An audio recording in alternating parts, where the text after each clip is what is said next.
If you could ask God any one question and you knew he would give you an answer right now, what would you ask him?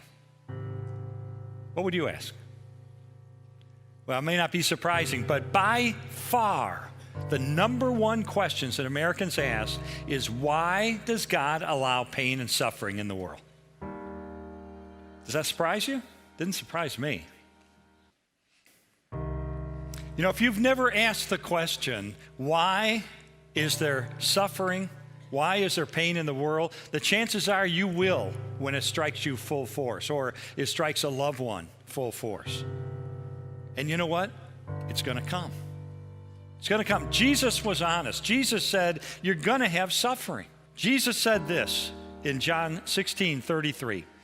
He said, you will have suffering in this world. You will. But why? All I could do would be to look at you and give you a four-word answer.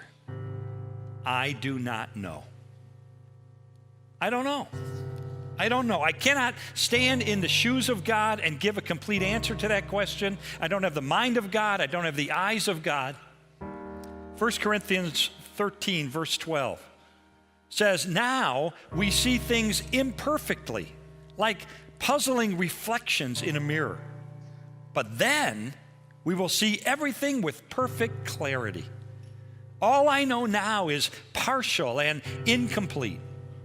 But then I will know everything completely, just as God now knows me completely. So if you ask me, why do individual events of pain and suffering happen? Friends, honestly, in this world, you may not get a full answer. And frankly, if you're going through something like that today, if you're going through an era of your life with a lot of suffering and a lot of pain, then the last thing you really need is some theological treatise on pain and suffering. Because no amount of words are going to be sufficient for you. It's always going to sound trite when you're in the middle of suffering.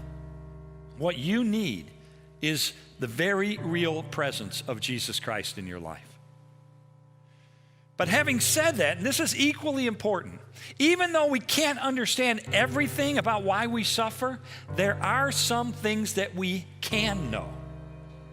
Even though suffering is not good, God can use it to accomplish good.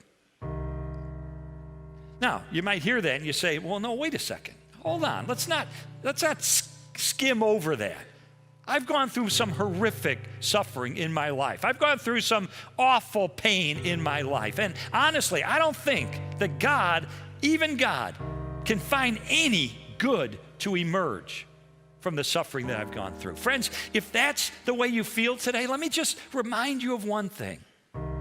And that is that God is so powerful and so good that he was able to take the worst possible thing that could ever happen in the history of the universe, which is deicide, the death of the Son of the God on a cross. He was able to take the worst thing that could ever happen and turn it into the best thing that has ever happened, which is the opening of heaven to all who follow him. And so you have to say to yourself, if God can take the worst possible thing that could ever occur and turn it into the best possible thing that could ever occur, could he not take my pain and my suffering and cause good